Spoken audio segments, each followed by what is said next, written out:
Hi, my name's Eric, welcome back to my channel. Let's talk about Allie X. Last week she released her brand new album Cape God, and today I'm going to be giving it my first reaction and breaking down the album's lyrics. I think Allie X is an incredibly multi-talented artist, and her song Old Habits Die Hard is actually my most played song on Spotify of all time. So as you can imagine, I have been highly anticipating another full-length Allie X release. Before I dive into the reaction, let me know in the comments down below what your favorite Allie X song is, and please subscribe to be here when I post new videos every week. Without further ado, track number 1 is Fresh Laundry. I want to be near fresh laundry. It's been too many years of not folding. These days, no one's bothering me but nothing. Really strong mood so far. Ooh, that was really 80s. I want to attend nice parties, thin jewelry. So we've got like refinement and elegance. You said you always on the right side, but what if my side has changed too much? Then tell me who am I? I like this release that's happening. Something has to die. Who am I? A lot of introspection, a sort of moment of change that spurs the rest of the album.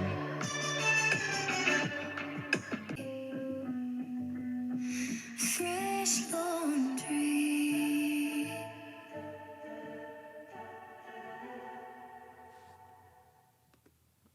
Whoa, we're off to a very strong start here.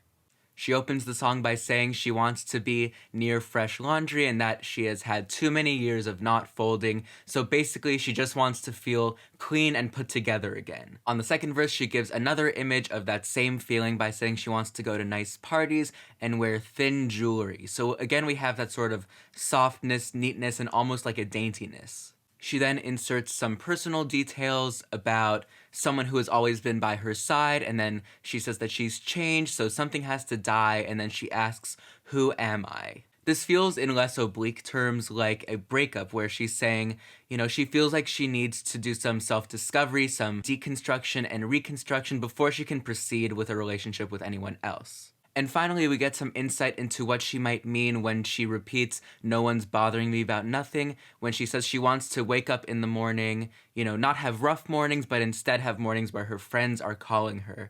And to me, this feels like she's talking about being hungover habitually. And that makes sense also with the title because, someone who comes home late from a party or from heavy drinking might, go to sleep in whatever they were wearing during the day, and their clothes might be dirty and wrinkled when they go to sleep. And then this also might relate to her saying she wants to go to nice parties because we have sort of dirtiness and dishevelment as opposed to the sort of clean put together look of like the thin jewelry. So like going to a get together of nice friends as opposed to just somewhere to get drunk. And then instead of no one bothering her about anything, she wants friends to check on her. She wants a sense of community and of someone caring about her. So basically, as a whole, she's starting the album from a place of wanting to get her life together. Track number 2 is Devil I Know. I think I made a big mistake. You tell me eat the whole cake, it's what I deserve. Every time I take your lead, feels like a curse. Baby, you're the devil I know. Maybe I could stop it at once. 'Cause baby, you're the devil I know. So we have sort of like a codependent relationship here. I could pretend that I'm just praying now. Vocals. Feels like a holiday breeze when we go out. She's talking about getting high. To my knees when push comes to shove. And she feels like subjugated. Heal the tunnel. Baby, I'm down. That was a very interesting whisper at the end. Immediately, this sounds like a relationship where one partner is encouraging another to continue with their substance abuse. So the image of eating the cake is like an indulgence, like getting high, except of course more pernicious than just desserts. And her partner is like the devil on her shoulder, sort of whispering in her ear, take another bite, or, whatever the actual mechanism of substance abuse is. She says that she wants to get free, but that the sort of high that she describes as a holiday breeze, plus this partner's influence, pull her away from sobriety. And of course, she uses some religious imagery to represent this push and pull, and the sort of confusion about what is angelic and what is devilish is meant to represent her internal conflict between, wanting to chase that high and wanting to quit using. Track number 3 is Regulars. Got some more acousticness going on. Out in public, 'cause I learned a new trick now. I'm with the regulars. I'm with the regulars. They believe when I pretend. Her voice sounds awesome here. Just like I never was. Okay. Just like I never was. So this is like part of the life change that she was talking about at the beginning of the album.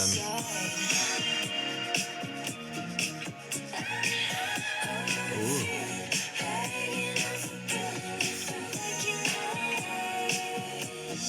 Walk away, I can't even see the ground. Thank you, mother, so lucky that I'm balanced now. What I immediately think of with the lyrics to this song is the expression, if all of your friends jumped off a bridge, would you follow them? A parent's admonition against giving into peer pressure, which especially makes sense when Allie speaks directly to her mother after the first chorus. I think when she talks about the regulars, she is talking just about regular people, like she has felt like she has not been a normal person, and now she is reintegrating herself into this society of normal people. And what that entails is just more self-destructive behavior, as indicated by her hanging off buildings and walking a tightrope. Another interesting image is that she says she is finally outside, presumably after a period of being confined, possibly by the addiction she talked about earlier on the album, or by the chronic illness that she recently opened up about having. But then what's interesting is that the image of participating in this culture is literally hanging outside a building. Even when she is being reintegrated, she is still experiencing that as a sort of peripheral, marginal image. Like it's still precarious and tenuous. So the feeling of danger and of being on the outside doesn't go away even when she's finally part of the in-group. Track number 4 is Sarah Come Home. I wanna save her, but what can I do? Feels kind of like a reflection of herself. Follow the train tracks into the next town. Look for a bookstore, somewhere to sit down. I left a light for you, Sarah. That was a sudden drop. I'll just hold my breath till you hold me again. I'll just hold my breath till there's nothing left. This slaps. I know you got places that you run away to. Leave little traces so I can find you. I left a light on for you. I'm talking to you so you know you're never alone. I just hold my breath till there's nothing left.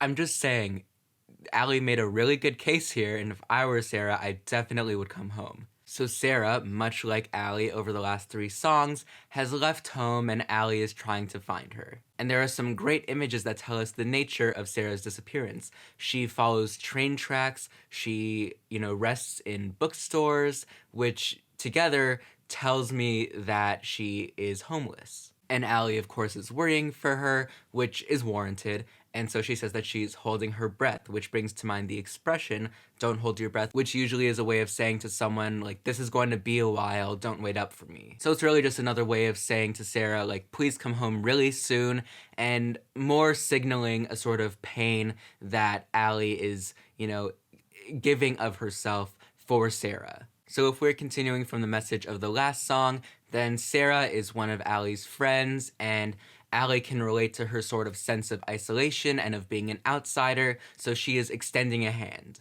Track number 5 is Rings a Bell, a song that I already know and love. Takes a certain place, a certain time. No, not everybody got that shine, that shine, that shine. I could wear you in so around my heart, my heart, my heart. It's true. I'm thrown in. These chords are really interesting here. I'm open. The tide hits up. The way you move it rings a bell. The way you The bass line on this song is just incredible too.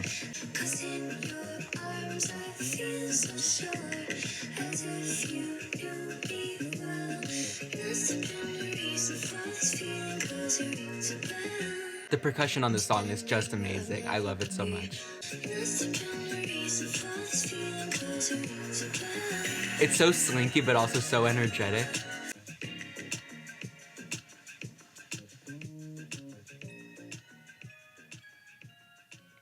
So we've got a fade out here. I love that song. At the beginning of the song, she says, maybe you're a diamond I could wear around my neck. Of course, bringing to mind the image of the jewelry from Fresh Laundry. So what she's saying is she's found a person that makes her feel how she's been wanting to feel, that sort of aspirational elegance and cleanness. And then on the chorus, she says this person makes her feel so secure, it's almost like she already knows them. This brings to mind a good number of songs, but specifically Kingfisher by Joanna Newsom, the line, I swear I know you, you know me, where have we met before? It's the sort of universal idea of a love that just fits so well it feels familiar. And here, Allie specifically ties it to the feeling of comfort she's been seeking since the opener. Track number 6 is June Gloom. Take me for a Sunday drive. 3 or 4 glasses, hot and heavy ashes. June gloom in my room. These days I like to stay inside, watching the kids get high. June gloom. This is really funky and wonky. I like it. It's very off-kilter. Free time for memories, places I'll never be. Another theme of memory here. I'll never see. I know why. Oh, doom. So she says she likes to stay inside again, so she's sort of reverting to where she was before.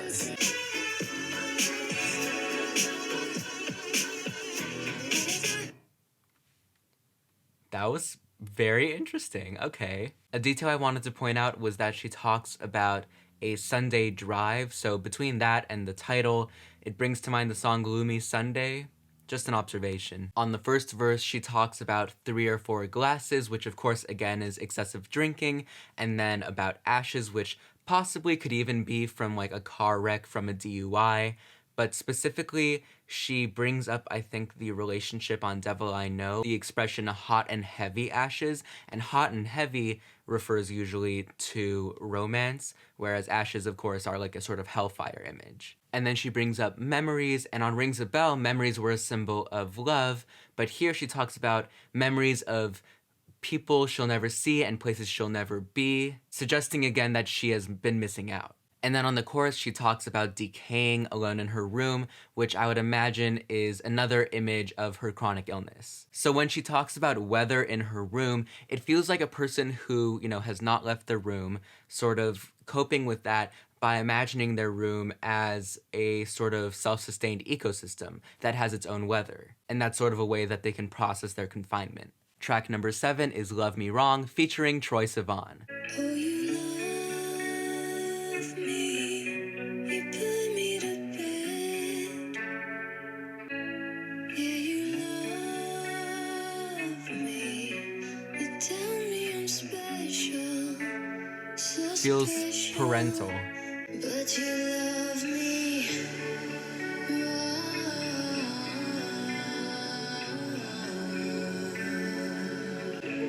That's beautiful. Oh, you love me.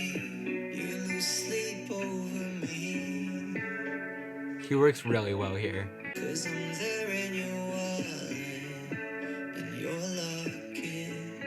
Talk about me in the kitchen. You didn't know I was listening, but I was there, and that isn't fair.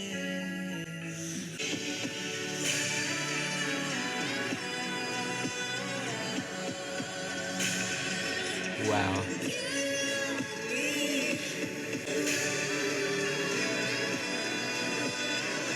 I'm gonna have to listen to this many times. I love that the sound is becoming overwhelming. That's amazing.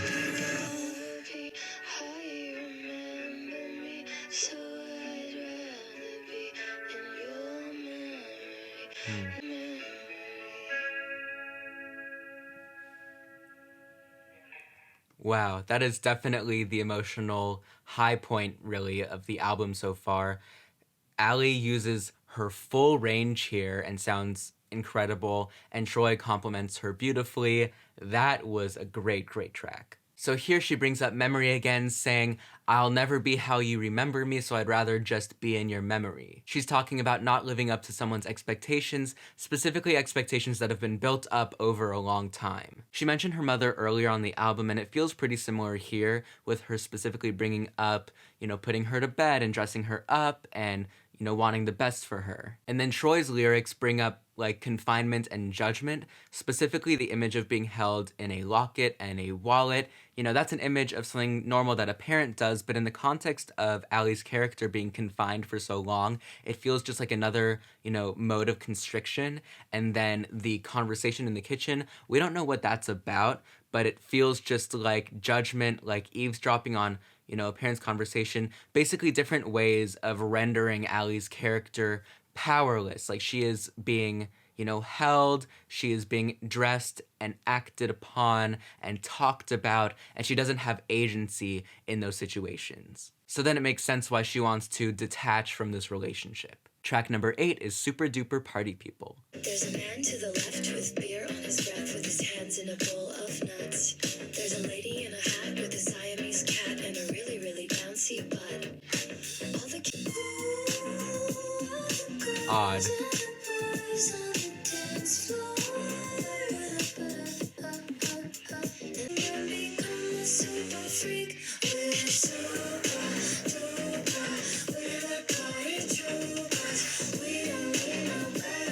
There's a lot of reference points to funk on this album, interestingly. Marsha's in the bathroom, breathing in the bath fumes, something you and I have both done. And they call me Little Miss Bliss. Interesting.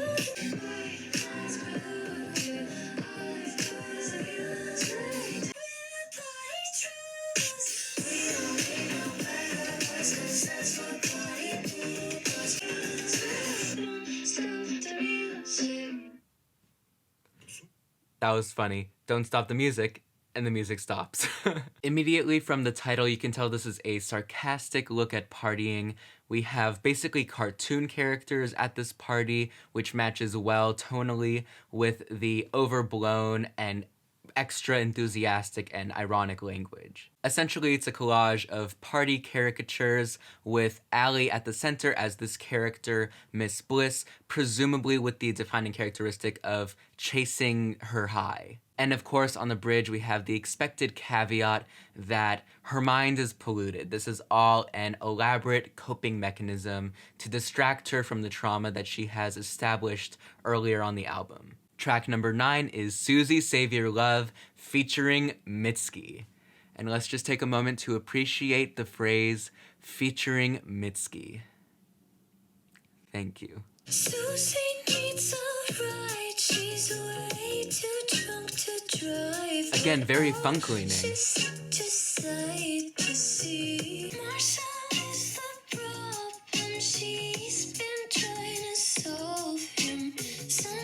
Toxic relationship.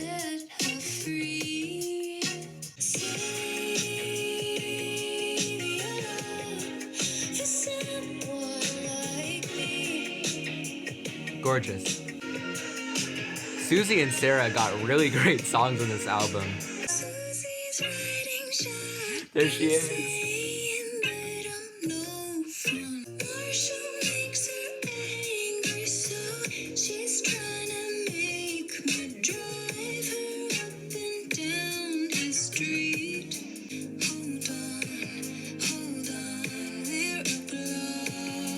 She sounds so good. Their styles mesh amazingly.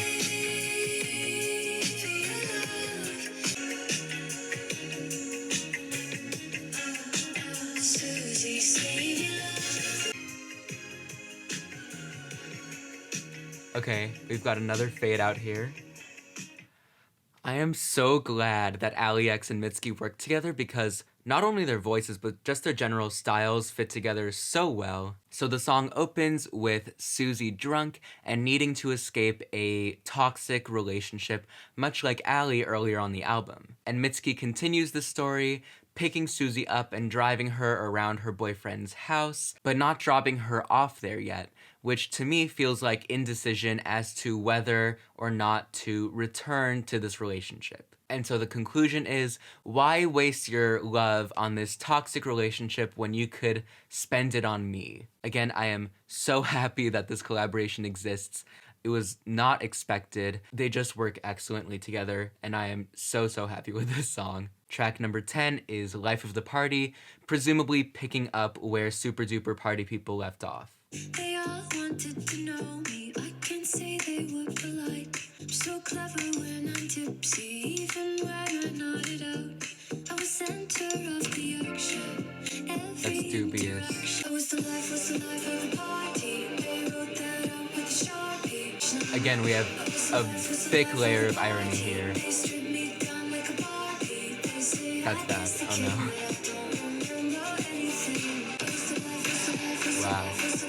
This is intense. Got a devil on my back. It's a tribute to my mother. I'm holy double. I made so many friends. I was the It's such a banger, but so disturbing. life of the party.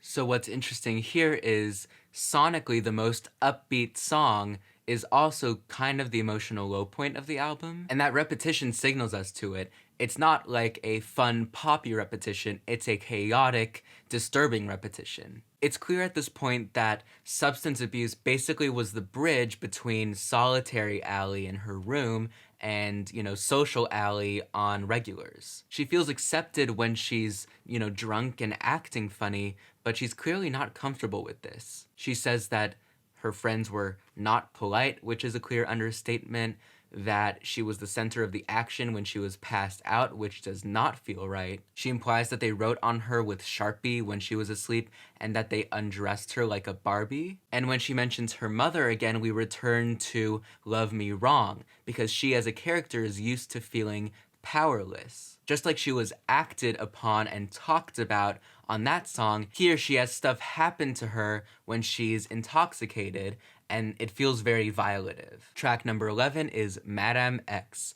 I'm a little sad that Madonna isn't featured on this song, but they've got to collaborate at some point, right? Come into my room with me and wrap me up. Okay, Confinement again. Touch.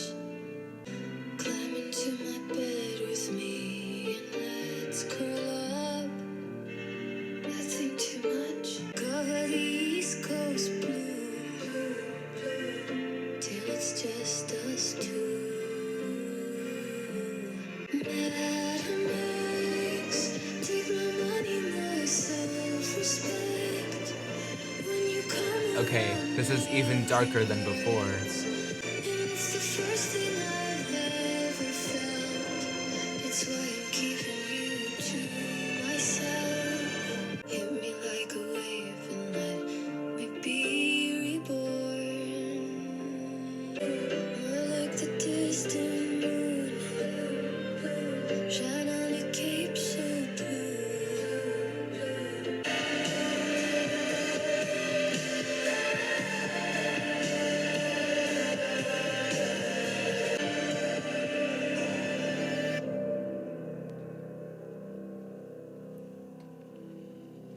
Wow.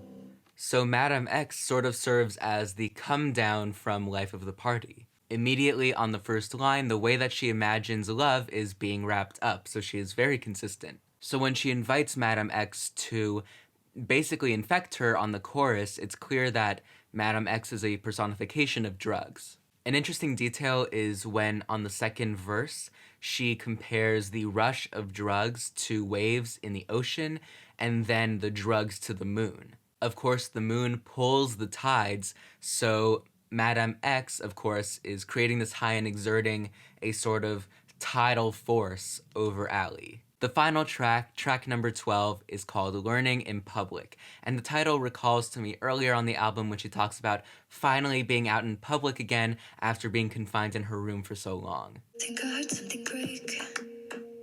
I'm sorry. This definitely feels like an upward movement already from the last song. Pinball in a game, losing speed. Interesting image. Why does it have to be my least favorite subject? Learning in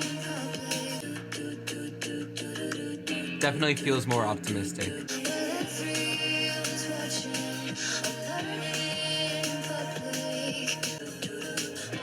Really fun production again. Ooh, Just a Memory again. Nice. Everything I thought I wanted, I changed my mind and I forgot it. The time and energy. I thought I wanted, I changed my mind and I forgot it all. That's good. If what she wanted was to be on drugs all the time or drunk all the time, and she has changed her mind, she is, on a new path, a better path. Once again, she portrays herself as powerless, here a pinball. She is basically just being whacked around by, an outside player, again, subjecting herself to their will. She mentions memory again, and it feels like she's saying between the lost time of her illness and the lost time of her post-illness addiction, there really isn't much to remember of life. It also feels like she's grappling with dealing with these struggles publicly, not just as a person trying to reintegrate themselves into society, but also as a public figure. Overall, Allie is very particular about her lyrical motifs on this album, which I really appreciate. And Learning in Public is an effective summation of the story of this album, with Allie lamenting the sort of lost time between her illness and her addiction, and the loss of control that she experienced over her mind and body, and really, again, just her whole life. On the cover of the album, she looks small and helpless and like she is searching for a ray of light, of hope. And that's very much the arc of this album. So where we started was Allie as a character feeling powerless, and then over the course of the album, learning where that feeling came from and deciding to, pursue a new path and to claim her power. There's just a lot of great stuff going on this album, and I look forward to listening to it again and to whatever Allie puts out in the future. As always, please let me know in the comments down below if you have any requests for music I should react to. A few of you actually requested this particular album, and I am so glad that you did. Please subscribe to be here when I post new videos every week. Thank you so much for being here, and until next time, that's it.